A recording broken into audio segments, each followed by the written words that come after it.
warahmatullahi wabarakatuh. Selamat pagi pemirsa TV 9 Nusantara. Senang sekali di pagi hari ini hadir kembali.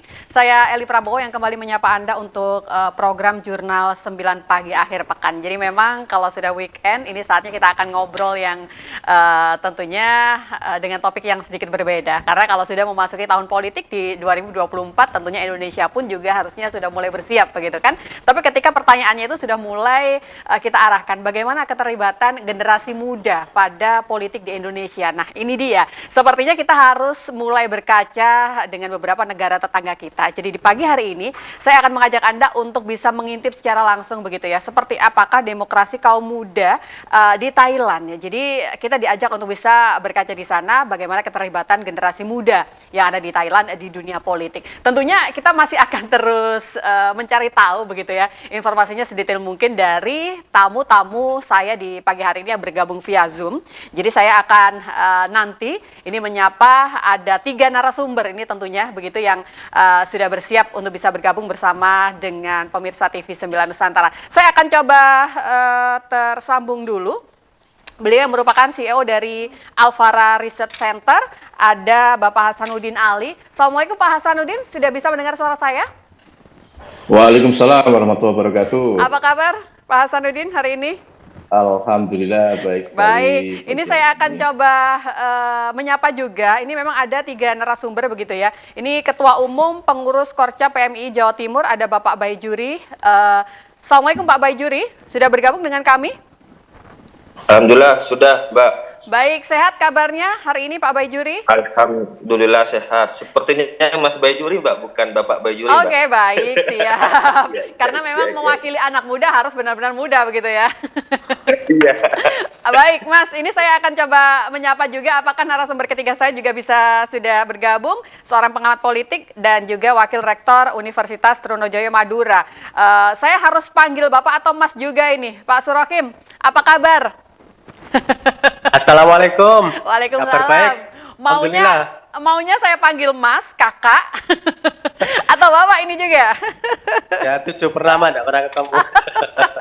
Baik, terima kasih semuanya sudah bergabung via Zoom untuk pagi hari ini. Saya akan coba mulai dulu.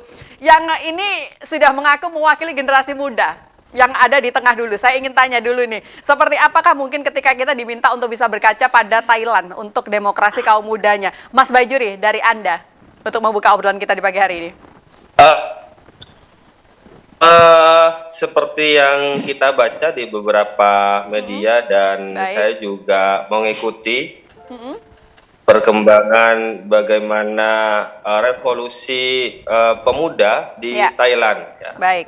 Kalau kita membaca sedikit season 1932 bahwa Thailand yang dari monarki absolut hari ini sudah menjadi monarki konstitusional. Sejarah politik Thailand hanya berpusat pada 2 kutub, Mbak. Yakni yang berkuasa selalu dimiliki oleh militer dan politik dinasti. Namun pada pemilu hari Minggu 14 Mei yang lalu, kehendak bebas rakyat Thailand lewat kotak suara menghendaki sejarah politik Thailand ditulis ulang. Bahwa dalam politikan Thailand hari ini kebangkitan politik generasi muda, kaum muda menulis sejarah baru yang bagi saya ini reformis ke gerakan politik progresif ya. Tentu hari ini yang kemudian harus kita tiru dalam kancah bagaimana perpolitikan di Indonesia, bahwa politik ke depan harus diisi oleh generasi-generasi muda yang selalu menatap masa depannya, yang selalu optimis dengan gerakan-gerakan perubahannya dalam bagaimana kita melakukan perjalanan bangsa ke depan. Oke, baik. Tentu itu harus diisi oleh teman-teman muda generasi milenial hari di ini, Indonesia. Baik, baik. Terima kasih Mas Baijuri. Saya akan beralih ke Pak Hasanuddin.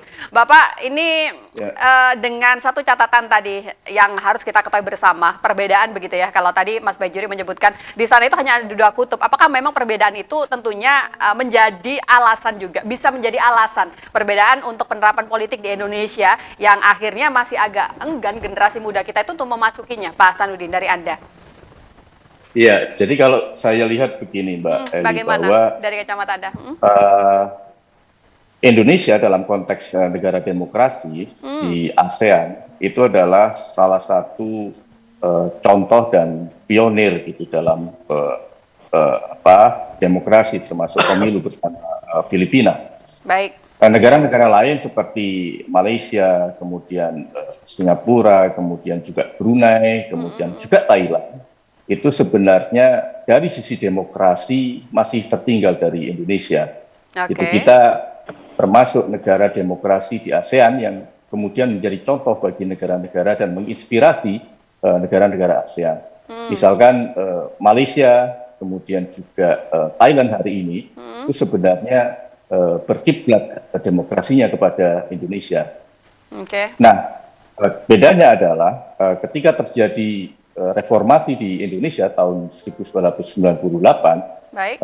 pionirnya tetap juga anak-anak muda.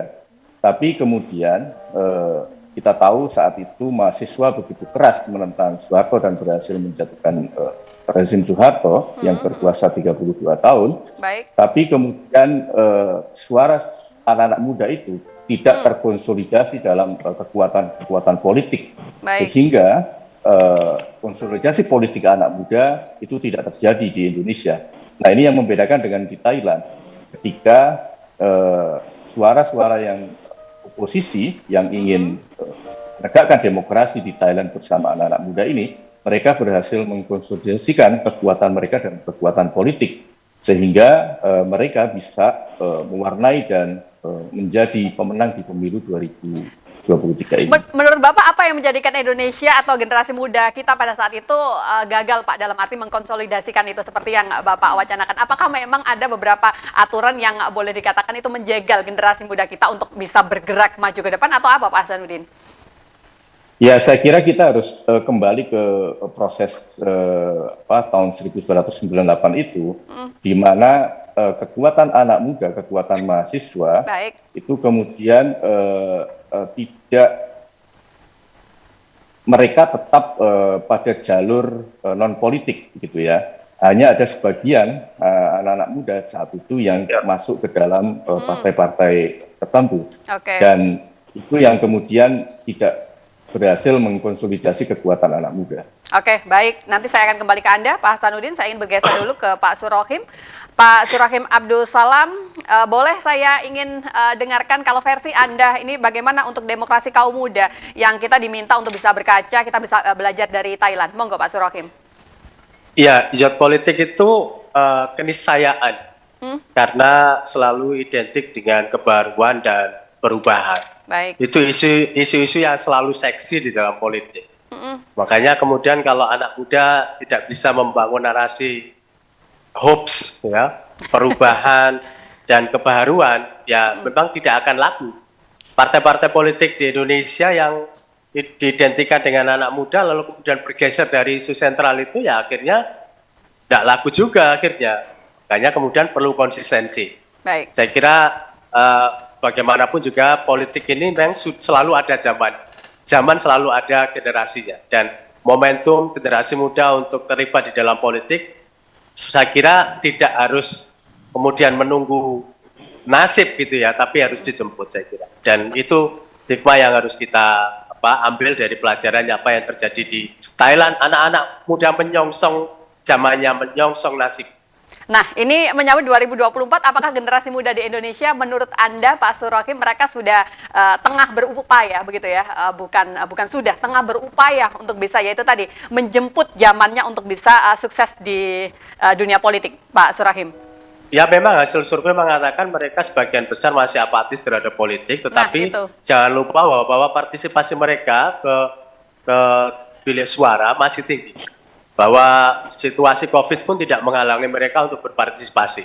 Di balik apatisme itu, mereka punya harapan, sehingga masih mau ke TPS. Saya kira itu juga menjadi modal sosial ya, bagi teman-teman muda Indonesia. Siapa sekarang ini yang bisa menawarkan hopes itu, perubahan itu? Insya Allah dia akan mendapatkan ceruk 53% milenial, atau wabil khusus wal fadilah itu 27% Gen Z itu. Itu luar biasa. Baik, baik, baik. Nanti kita akan coba lanjutkan kembali, tentunya masih bersama dengan ketiga narasumber saya di pagi hari ini. Kita masih berbincang mengenai demokrasi kaum muda belajar dari Thailand. Sesaat lagi kita akan hadir kembali di Jurnal 9 Pagi Akhir Pekan. Sampai kapan ku harus menunggumu di sini, selalu di sini.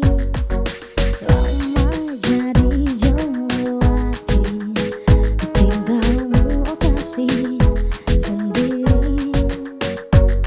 Pusing, pusing stop thinking.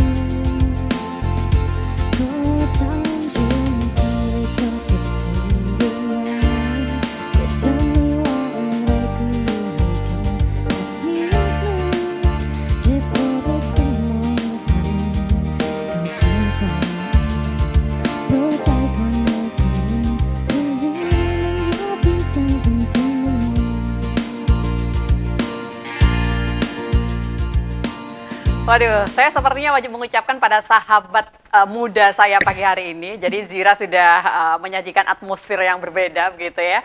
Sepertinya suasana Thailand sudah terbawa di studio TV 9 Nusantara. Terima kasih dan saya masih bersama dengan ketiga narasumber saya. Saya mohon izin ke Mas Bajuri dan juga Pak Surokim ya. Jadi di segmen ini saya akan lebih banyak ke Pak Hasanuddin karena memang beliau memang harus selesai di segmen ini karena ada beberapa kepentingan begitu. Saya akan ke Pak Hasanuddin ini terlebih dahulu. Bapak, saya ingin mengintip hasil riset Anda di Alfara ini tentang minat dan partisipasi politik dari generasi muda kita. Adakah mungkin hal-hal yang berbeda yang itu tentunya bisa kita share untuk pemirsa TV 9 Nusantara? Pak Hasanuddin. Ya, jadi kalau kita bicara pemilih anak muda di Indonesia di tahun 2024 itu kan selalu range-nya antara 17 sampai 39 tahun. Baik. Dan itu terdiri dari generasi Z dan milenial. Nah, orang sering ini Mbak Eli mengatakan bahwa perilaku Gen Z dan milenial itu sama dan nggak bisa dibedakan. Padahal kalau kita lihat beberapa riset dan kajian yang banyak dilakukan oleh Alfara maupun juga lembaga-lembaga lain, ada perbedaan yang sangat signifikan antara anak-anak milenial dan Gen Z. Misalkan soal ketertarikan politik, kepedulian terhadap politik, itu jelas sekali bahwa ternyata ini yang di luar dugaan, anak-anak Gen Z yang kita kira itu apatis, ternyata mereka cenderung lebih peduli dan lebih mengikuti berita-berita yang terkait dengan politik. Ini yang kemudian tidak diikuti oleh anak-anak milenial pada zaman pemilu 2019. Jadi komitmen mereka terhadap demokrasi juga masih tinggi. Saya kutip hasil surveinya CSIS yang beberapa waktu yang lalu juga mengatakan hampir sama, bahwa dukungan terhadap demokrasi di anak-anak muda itu masih sangat tinggi, angkanya di 63%. Gitu. Nah, keterlibatan ini anak-anak Gen Z yang berusia 17 sampai 24 tahun ini, yang jumlahnya sekitar 24%, itu mestinya menjadi angin baik buat para kontestan politik dan juga berita baik bagi perkembangan demokrasi di Indonesia. Baik. Nah, juga isu-isu yang mereka angkat itu juga isu-isu yang tidak melulu soal kekuasaan gitu ya, tapi juga terkait lingkungan, kemudian isu terkait pendidikan, isu terkait transparansi pemerintah. Itu justru menjadi perhatian anak-anak pemilih pemula yang berusia 17 sampai 24 tahun. Baik, baik. Pak Hasanuddin, berarti dengan semangat yang sudah ditunjukkan oleh 24% pemilih muda kita, itu sebenarnya dari hasil riset Anda ketika ingin lebih lanjut lagi, apakah itu lebih karena mereka ini masih pada pemilihan yang pertama dengan yang membawa sebuah harapan besar, atau justru ya itu tadi karena mereka masih belum masuk terlalu jauh untuk politik di Indonesia, Pak Hasanuddin? Ya, tentu ini berkaitan dengan penetrasi mereka yang sangat luar biasa di dunia digital. Oke, baik. Jadi penetrasi media digital yang sejak dini di usia Gen Z ini yang membuat literasi politik dan literasi sosial mereka terhadap isu-isu nasional itu juga sangat tinggi. Dan ini fenomena ini ternyata kalau kita ikuti tidak hanya fenomena di perkotaan saja atau di Jawa, tapi juga hampir menyeluruh di semua wilayah di Indonesia. Nah, saya ambil contoh dulu beberapa kasus yang terjadi, misalkan ketika ramai soal Cipta Kerja, Omnibus Law juga, terus kemudian pelemahan KPK, itu isu yang sempat ramai. Ternyata itu juga mendapat perhatian dari anak-anak Gen Z. Kita tahu saat itu anak-anak SMK, SMA juga ikut berpartisipasi untuk demonstrasi gitu ya, menyuarakan suaranya. Nah, ini wajah baru anak-anak muda kita yang juga mereka care terhadap isu-isu sosial dan isu-isu politik. Berarti memang generasi muda kita itu sedang atau tengah dihadapkan pada sebuah tantangan begitu ya, termasuk juga peluang di era digital memandang politik itu sendiri, begitu ya Pak Hasanuddin? Oke, baik. Tapi apakah menurut Bapak para pelaku politik di Indonesia, baik itu partai politik, itu sudah menjalankan Pak dalam arti tanggung jawab mereka untuk bisa memberikan semacam edukasi yang positif begitu ya kepada generasi muda kita tentang isu-isu politik itu sendiri, Pak Hasanuddin?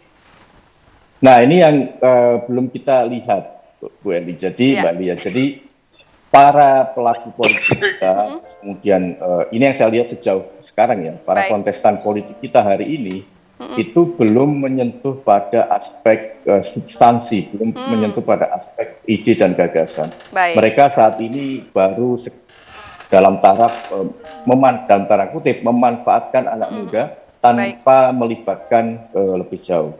Jadi ya mereka masih bergaya ala anak muda gitu ya, tapi belum bisa menangkap apa yang mereka tawarkan buat anak-anak muda. Apa misalkan soal Gen Z yang luar biasa besar, yang hari ini mereka membutuhkan akses pendidikan yang layak, yang baik, mereka membutuhkan pangsa tenaga kerja yang luas, bagaimana pendidikan kita, bagaimana ketenaga kerjaan kita, bagaimana juga harapan-harapan mereka terhadap masa depan.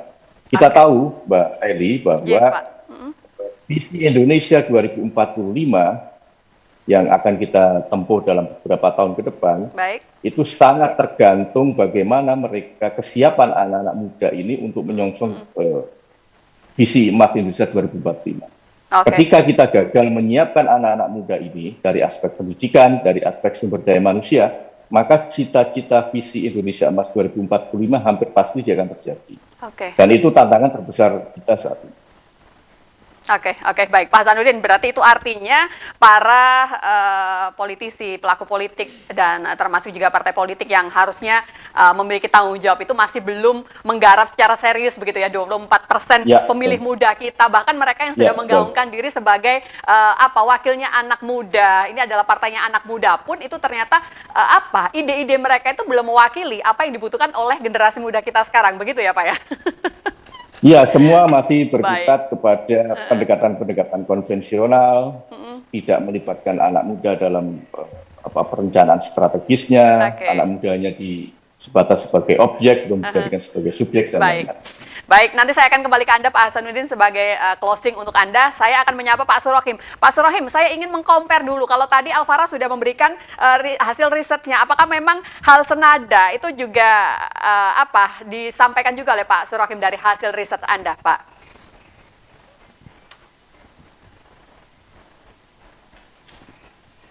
Baik, saya belum bisa mendengar suara Pak Surohim. Mungkin teman-teman bisa membantu. Halo, Oke. tes. Ya, Sorry, baik. sorry. Monggo, silakan Bapak bisa diulang sedikit. Maaf. Ya, sebenarnya kalau menggarap generasi milenial dan generasi Z saat ini itu kan sebenarnya bukan soal investasi 2024, tapi juga bagian dari menggarap voters masa depan. Oke, baik. Sehingga mau tidak mau partai politik memang harus masuk ke segmen itu. Tapi memang sungguh tidak mudah karena segmen pemilih milenial apalagi yang Gen Z itu swing voternya cukup tinggi. Jadi apalagi yang ada di Beralih urban begitu ya, betul, itu betul. susah untuk kemudian menjadi pemilih-pemilih emosional dan loyal. Mereka swing voternya tinggi. Makanya kemudian partai politik banyak kemudian yang ogah-ogahan ataupun kalaupun menggarap ya seadanya, belum serius yang sebagaimana dikatakan Mas Hasanuddin tadi. Oke. Tapi kalau partai politik mau investasi di situ, sesungguhnya dia membangun fondasi untuk voters partai politik masa depan. Jadi mau tidak mau, zamannya sudah berubah seperti itu, sehingga kemudian bagaimana mengakrabi gen milenial, Gen Z dengan mengetahui habit mereka, mengetahui bagaimana ekspektasi mereka, bagaimana preferensi mereka, itu menjadi wajib kalau partai politik mau menjadi partai masa depan. 53% milenial itu seksi untuk pemilu kita. Oke. Investasi jangka panjang berarti kalau versi Betul. Pak Surahim.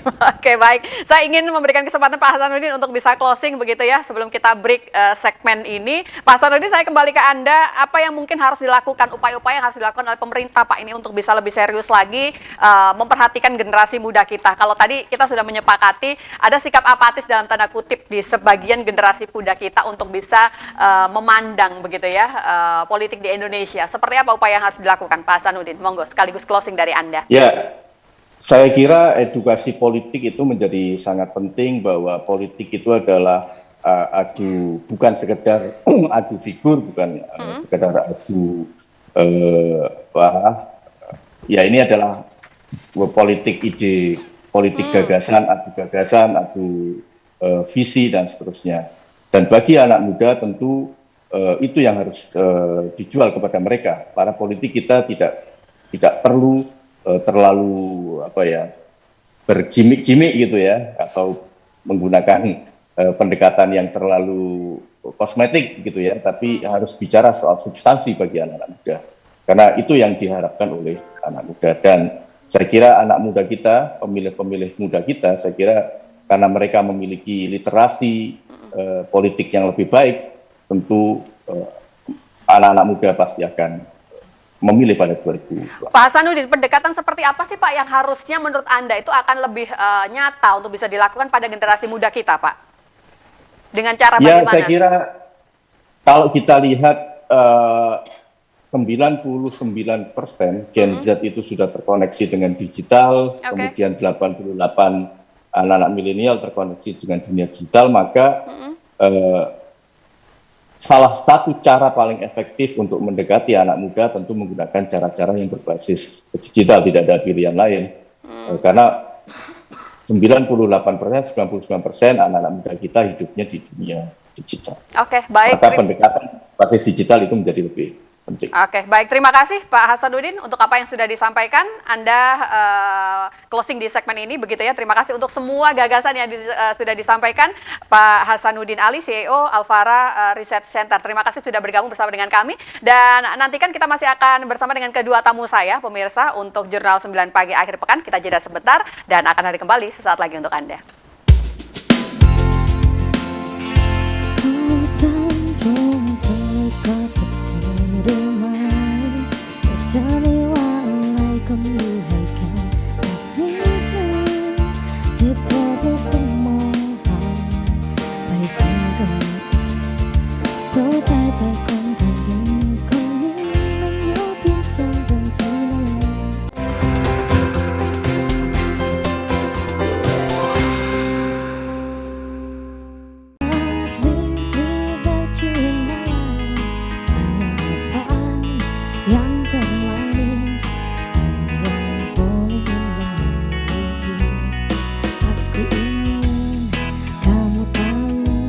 Semua rasaku kepada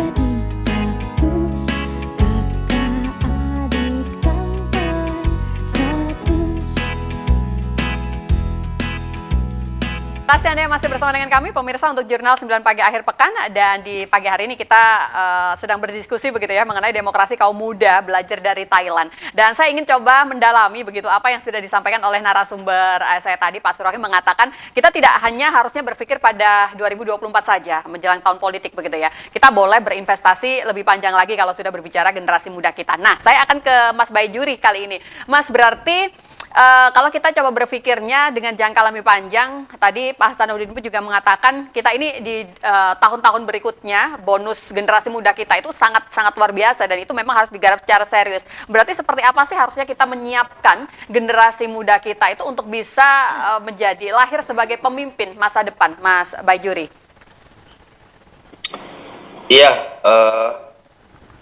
politik itu bagi kami adalah sebuah seni untuk mengekspresikan, mengeluarkan, dan berstatement soal bagaimana kita menyampaikan ide dan gagasan, Mbak.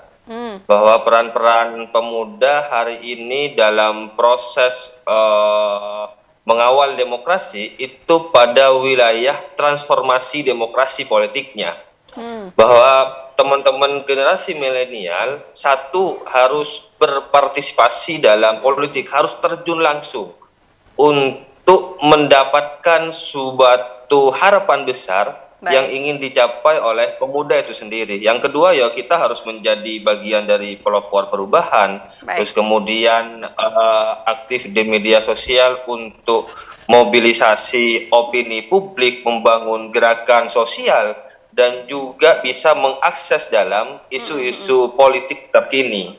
Yang keempat, mungkin kita harus terlibat dalam proses bentuk pengawasan, ya, baik dalam institusi pemerintahan ataupun non pemerintahan sebagai bagian dari bentuk sikap kritis dan aktif dalam bagaimana mengarungi politik yang akan kita hadapi dalam proses 2024 yang mendatang. Yang terakhir mungkin ini yang paling penting adalah membangun kepemimpinan dalam proses dinamika politik. Baik. Tapi kalau bicara soal kapasitas menjadi pemimpin, apakah sebenarnya generasi muda kita itu sudah boleh dikatakan mempersiapkan diri berkaitan dengan itu, Mas Baijuri? Saya rasa generasi milenial hari ini dengan literasi politik yang sudah disampaikan oleh Mas Hasanuddin Ali cukup optimis bagi kami. Terus kemudian punya peran perubahan. Tinggal bagaimana teman-teman generasi muda hari ini bisa menempatkan posisinya kepada ruang-ruang strategis atau isu-isu pada pemilu yang akan datang. Misalkan teman-teman pemuda dalam memainkan media sosialnya juga ikut terlibat menyampaikan ide dan gagasannya dalam ruang isu hak asasi manusia semisal, atau dalam ruang korupsi atau terorisme, atau dalam bagaimana pergolakan ekonomi, kesejahteraan sosial, ataupun dalam kacamata bagaimana ekonomi kerakyatan, terus pelayanan, pendidikan, kesehatan ini harus menjadi bagian dari grand issue atau satu perjalanan demokrasi yang harus dilakukan dalam proses ruang pemilu, dan itu harus dieksekusi bagi siapapun yang akan menjadi pemimpin pada 2024, atau kita harusnya belajar pada gerakan muda milenial yang dilakukan oleh teman-teman di Thailand hari itu menjadi sebuah inspirasi, harus menjadi motivasi untuk teman-teman muda dalam bagaimana menentukan masa depan bangsa ini yang seharusnya kita pemuda harus berperan dan terlibat langsung dalam bagaimana dinamika politik Indonesia ini harus diisi oleh teman-teman muda hari ini, Mbak. Mas Baijuri, sebagai gambaran pergerakan dan juga langkah-langkah yang sudah dilakukan oleh generasi muda di Thailand itu seperti apa sih di dunia politik yang itu benar-benar nyata bisa membuat sebuah perubahan besar, Mas Baijuri? Saya rasa dengan realitas yang ada, bahwa Thailand itu kan selalu dikuasai oleh dua kutub, ya, militer dan juga sistem dinasti politik yang ada di sana sudah cukup begitu mengakar. Nah, tentu ada perlawanan ada pergerakan yang diinisiasi oleh dua partai pemuda yang sudah memimpin dan memenangkan pemilu 2023 14 Mei yang lalu, itu bagian dari suatu perubahan yang sudah dilakukan. Nah, sebenarnya perjalanan bangsa kita juga diisi oleh kaum muda intelektual, Mbak. Contoh katakanlah tahun 1908 itu berbicara tentang kebangkitan nasional, berdirilah organisasi Budi Utomo. Hingga lahirlah Syarikat Dagang Islam, terus kemudian Syarikat Islam. Habis itu 1928 dengan semangat Sumpah Pemuda yang isunya adalah bagaimana persatuan, bagaimana pendidikan, bagaimana perdagangan pada waktu itu menjadi bagian dari lahan perjuangan. 1945 juga diisi oleh cendekiawan muda kaum terdidik yang itu diinisiasi oleh pelopor anak muda. Contoh katakanlah juga pada 1998 bagaimana pemuda menumbangkan rezim otoriter yang juga ini sebenarnya sama-sama persis dengan apa yang terjadi di Thailand, bahwa pemuda mampu kemudian meniadakan, memusnahkan rezim-rezim yang sangat otoriter yang dikuasai oleh militer. Nah, tentu peran hari ini adalah mengawal transformasi demokrasinya teman-teman pemuda yang harus dilakukan, Mbak. Oke, baik, Mas Baijuri, berarti dari data-data yang sudah Anda sampaikan tadi, kita ini bukan tertinggal selangkah gitu ya, atau kalah selangkah dengan Thailand. Justru kita jauh lebih awal mengawali atau juga mungkin menampilkan generasi muda kita. Cuman ya itu tadi, ada butuh sebuah semangat yang berbeda begitu untuk bisa menggaungkan kembali dari semangat generasi muda kita, begitu ya? Iya, betul, baik. Bahwa kita sebenarnya lebih mula dan lebih bagus dalam ruang demokrasi kita di ASEAN, yang seperti yang sudah disampaikan Hasanuddin Ali barusan, Mbak. Oke, baik. Saya akan beralih ke Pak Surahim. Pak Surahim, isu-isu seperti apa sih, isu politik ini ya, begitu yang sebenarnya itu akan lebih mudah ditangkap, lebih mudah diterima, begitu kan? Bahkan mungkin itu yang menjadi sebuah kebutuhan dari generasi muda kita, Pak Surahim. Ya, jika kita melihat berbagai hasil survei, anak-anak muda Gen Z itu sebenarnya simpel keinginannya, tidak terlalu rumit-rumit sebagaimana yang kita bayangkan. Agenda strategis nasional yang mendasar ya, seperti ketenaga kerjaan, mendapatkan pekerjaan yang layak, mendapatkan pendidikan yang maksimal. Isu-isu seperti itu di kalangan generasi muda, khususnya milenial dan Gen Z cukup mendapat respon ya, apalagi di situasi pasca COVID ini juga memang tidak mudah bagi mereka untuk bisa bertahan dalam situasi kerja. Turnout mereka di dunia kerja cukup tinggi, tetapi bukan berarti mereka malas, tidak, tapi sesungguhnya mereka punya harapan negara hadir dalam situasi sulit itu. Sehingga kemudian kalau kita bicara mengenai isu-isu strategis nasional, mestinya partai-partai politik harus bisa menangkap isu tentang ketersediaan lapangan kerja, isu tentang bagaimana mereka mendapatkan pendidikan yang layak, bagaimana mengatasi kemiskinan. Isu mendasar seperti itu tetap harus diselesaikan dengan cara serius.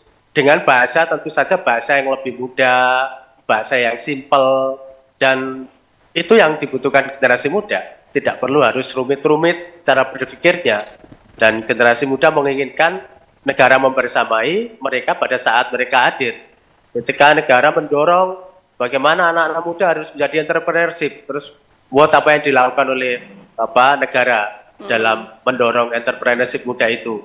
Sehingga kemudian kalau dalam bahasa Gen Z itu mereka sering menertawakan sebenarnya negara masuk kita, generasi-generasi sebelumnya ini, karena dianggap mereka tidak bisa memahami apa sesungguhnya yang dirasakan oleh Gen Z itu. Jadi memang ada gap.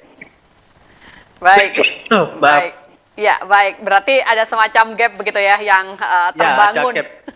Pak, saya membayangkan Pak Surahim, jadi generasi muda kita kalau sudah memasuki tahun-tahun politik ini, mereka itu sebenarnya sedang menanti begitu ya Pak ya, isu-isu yang tengah muncul atau sengaja dimunculkan oleh para pelaku politik, dan mereka itu akhirnya apa, menanti mana yang benar-benar bisa mengakomodir apa yang menjadi kebutuhan mereka. Itu mungkin juga yang menjadi penyebab kenapa seperti yang Anda katakan tadi, swing voter dari generasi muda kita itu masih sangat tinggi. Itu karena mereka masih sedang mencari begitu ya Pak Surahim? Sebenarnya tidak sedang menanti sih, mereka juga melakukan gerakan dari klik ke aksi itu sudah terlihat. Makanya sekarang ada yang namanya cancel culture. Jadi apa itu, beberapa Pak? beberapa pejabat yang bergaya hidup mewah kemarin itu kan sebenarnya aksi kawalan dari Gen Z dan milenial, sampai kemudian dilakukan memonitor atau diikuti real time gitu ya. Ini gaya hidupnya seperti ini, tasnya seperti ini, belanjanya di sini, makanya di sini, dan anak-anak muda mengawal itu. Sehingga kemudian sekarang ini banyak yang tiarap itu, keluarga-keluarga hedon pejabat negara itu ya gara-gara aksi cancel dari milenial. Makanya saya bilang kekuatan milenial dan Gen Z ini jangan diragukan. Ini kekuatan yang kendati laten akan manifest ketika kemudian media sosial sangat masif penggunaannya. Ini sudah bisa menjadi partai politik sendiri nih, partai politik milenial ini. Dan Thailand membuktikan itu bahwa kekuatan anak muda tidak bisa disepelekan. Energi mereka luar biasa. Ya, baik. Berarti mereka tidak hanya menanti seperti Anda yang katakan, tapi melainkan sudah ada aksi begitu ya. Sudah menjemput mereka. Tinggal kemudian melakukan apa bahasanya Mas Bajuri tadi, konsolidasinya saja yang kemudian perlu direvitalisasi. Oke, baik. Saya kembali ke Mas Bajuri. Sosok seperti apa sih sebenarnya ini yang tengah dinantikan atau dibutuhkan begitu ya oleh generasi muda kita? Tapi ternyata Anda menjawabnya nanti dulu, Mas Bajuri. Kita jeda sebentar ya. Pastikan Anda tetap bersama dengan kami untuk program Jurnal 9 Pagi Akhir Pekan. Sesaat lagi untuk Anda.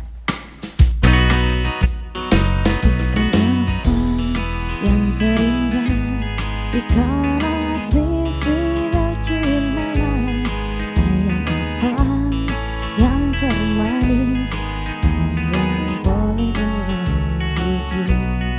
Aku ingin kamu tahu semua rasaku kepadaku. Ku tak ingin menjadi kaktus, kakak adik.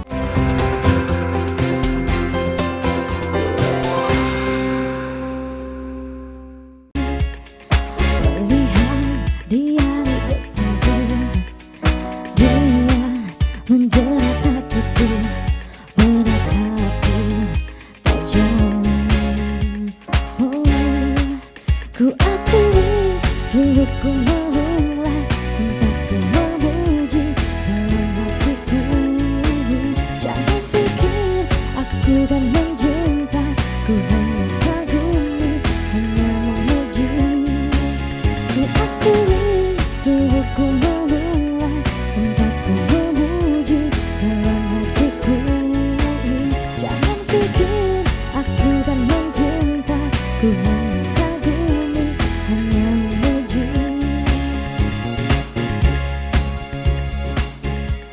Membahas isu-isu politik begitu ya, bicara soal demokrasi itu kadang menjadikan sesuatu yang ini adalah obrolan berat. Tapi di pagi hari ini saya ingin menyajikan itu jauh lebih ringan, lebih santai begitu ya. Karena memang hari ini mungkin sudah memasuki weekend, tapi kita ingin mengajak Anda kembali pemirsa TV 9 Nusantara, bagaimana kita bisa mengintip begitu ya demokrasi kaum muda. Kita bisa belajar dari Thailand seperti apa. Dan saya kembali bersama dengan dua tamu saya. Ini via Zoom begitu ya. Mas Bajuri, saya kembali ke Anda tadi untuk apa yang sempat terjeda begitu, sosok yang dinantikan. Waduh, kalau bicara sosok ini langsung tertuju sepertinya. Seperti apa sebenarnya yang tengah ditunggu-tunggu atau diharapkan untuk bisa hadir di tengah-tengah generasi muda kita?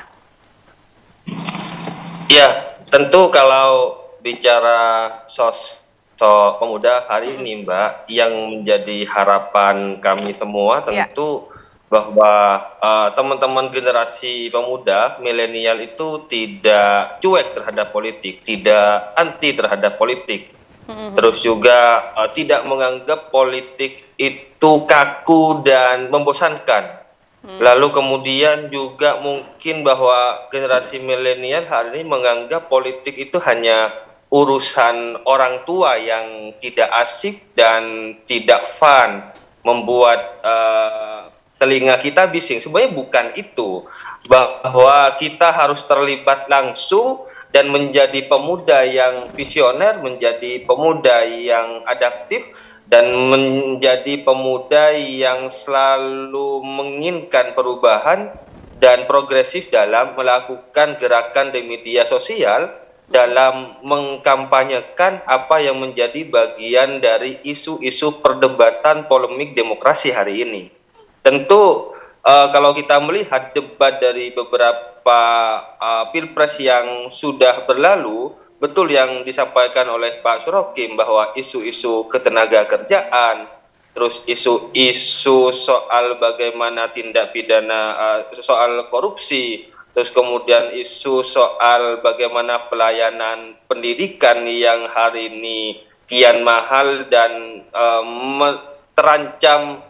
Banyak teman-teman dari kita hari ini yang terancam cuti kuliah, itu yang seharusnya teman-teman bisa menyampaikan dalam ruang-ruang segmentasi isu politik dalam bagaimana 2024 ke depan ini berjalan sesuai dengan harapan kita semua. Tentu itu yang menjadi harapan pemuda hari ini bagi saya, Mbak. Kalau soal sosok pemimpin, tentu ya inginnya adalah yang selalu memberikan perubahan, terus mengerti apa yang menjadi kondisi realitas hari ini, lalu bisa dan mampu membuat ekonomi kita ke depan seperti yang kemudian dalam proses ramalan ke depan bahwa Indonesia akan mampu mengisi pada ruang nomor 4 dalam skala ekonomi kita ke depan. Sudah muncul nggak, Mas Baijuri, untuk apa yang Anda sampaikan itu menjadi sebuah keinginan generasi muda kita? Sudah mulai nampakkah sebenarnya calon pemimpin itu yang bisa digadang oleh generasi muda kita itu untuk bisa mewakili apa yang dibutuhkan oleh generasi muda di Indonesia, Mas?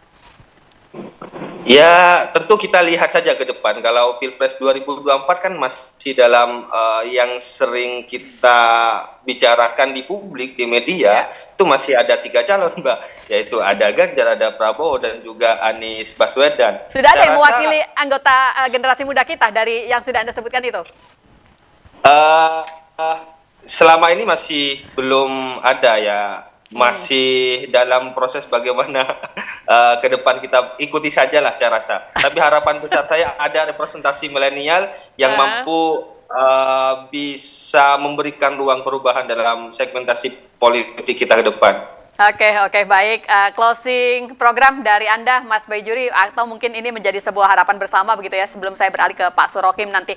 Apa mungkin dari pesan Anda untuk generasi muda kita, biar mereka itu tidak hanya sebatas apatis begitu ya, tapi justru ketika mereka menginginkan menjadi membuat sebuah perubahan, maka masuklah, jadilah agen perubahan itu sendiri begitu kan, buat sebuah gebrakan baru yang itu nantinya menjadi aksi dari kaum milenial, generasi muda kita, Mas. Monggo. Ya, untuk generasi milenial, kita harus berpartisipasi dalam politik, ikut terjun langsung mengawal perubahan, karena bagi saya 1000 fatwa hadis untuk meniadakan prostitusi itu masih kalah dengan 1 tanda tangan berupa kebijakan untuk menghapus tindakan perilaku prostitusi itu sendiri. Tentu itu adalah hal yang harus kita lakukan ke depan untuk bagaimana menatap kejayaan, menatap Indonesia menuju 2045 yang Indonesia emas. Itu adalah bagian dari pemuda-pemuda yang harus menginisiasi dan mengisi ruang-ruang strategis ke depan. Oke, baik. Saya memberikan kesempatan kepada Pak Surokim ini memberikan closing program juga. Bapak ini kalau sudah berbicara soal konsep kepemimpinan nasional itu tentunya tidak hanya politik begitu ya, tapi bagaimana dia juga bisa bersosial masyarakat. Seperti apa sebagai penutup juga dari Anda? Ya, saya setuju bahwa kita harus terus menggaung-gaungkan politik gagasan, politik ide, karena jalan itulah yang bisa menjadi jalan untuk menuju politik programatik. Jadi politik programatik itu idealnya memang digawangi oleh anak-anak muda yang selalu progresif. Baik. Melawan kaum konservatif. Jadi kalau anak muda mendadak konservatif ya perlu dipertanyakan. Karena Oke, ciri khas baik. anak muda itu energinya kuat, Oke. perubahannya semangat perubahannya tinggi, dan Oke. saya percaya Baik. anak-anak muda punya itu semua. Oke, baik. Terima kasih Pak Surohim sudah bersama dengan kita. Pak Baijuri juga terima kasih. Kita sudah dulu untuk Jurnal 9 Pagi akhir pekan. Saya Eli Prabowo pamit. Sampai jumpa. Wassalamualaikum warahmatullahi wabarakatuh. Sini di dalam dadaku getar lugu batu sepi, diam menjerat hatiku, menatapku tajam. Ku akui diriku melulah, cintaku mewujud dalam hatiku. Jangan pikir aku kan mencinta, ku hanya kagumi, hanya membenci. لبيك اللهم لبيك لبيك لا شريك لك لبيك إن الحمد والنعمة لك والملك لا شريك لك لبيك اللهم لبيك لبيك لا شريك لك لبيك إن الحمد والنعمة لك والملك